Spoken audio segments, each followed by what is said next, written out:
આ મારી લાઈફનો એવો વ્લોગ છે કે જેમાં હું પાટ ઠોકીને કહી શકું કે આ કામમાં આપણે પાછા પડી જ નહીં. તો વાત એમાં એવી હતી કે આપણે આવ્યા હતા બટેકા શાકમાં, આમાં કે બધાના ઘરે કે મારી વેફર બને કે તમે કેમ નથી બનાવતા. એટલે મેં કીધું કાંઈ વાંધો નહીં, કીધું એવું કેમ બોલસ, કીધું મૂંઝાવાનું ન, આપણે બનાવી નાખશું. તો સવારે ઉઠીને આપણે સાબુદાણા બટેકાની વેફર બનાવી નાખી હતી, જેનો બ્લોગ લેતા હું ભૂલી ગઈ હતી અને પછી વહી ગઈ હતી હું હોસ્પિટલ. એટલે બપોર આવીને આપણે કરવા માંડ્યા હતા બટેકાની પતરી.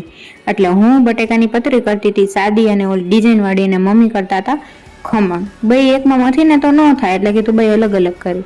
પછી જો મેં આખું તપેલું ભરીને 10-12 કિલો બટેકાની સાદી અને ડિઝાઇનવાળી પતરી પાડી નાખી ને ત્યાં મમ્મી ખમણ બાફતા હતા. તો કીધું લાવો હું જરાક ચાખી જોઉં કીધું.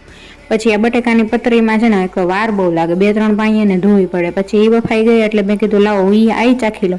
પછી ફટાફટ બધી હુકવી નાખી. આમાં પાછું એક નોખા પાડીને છૂટી છૂટી હુકવવી પડે. આવી જ રીતના આપણી મસ્ત મજાની ને કેટલી બધી વેફર આપણે કરી નાખી હતી તૈયાર. જોઈ લ્યો છે ને, બાકી ઘટે જ નહીં કાંઈ.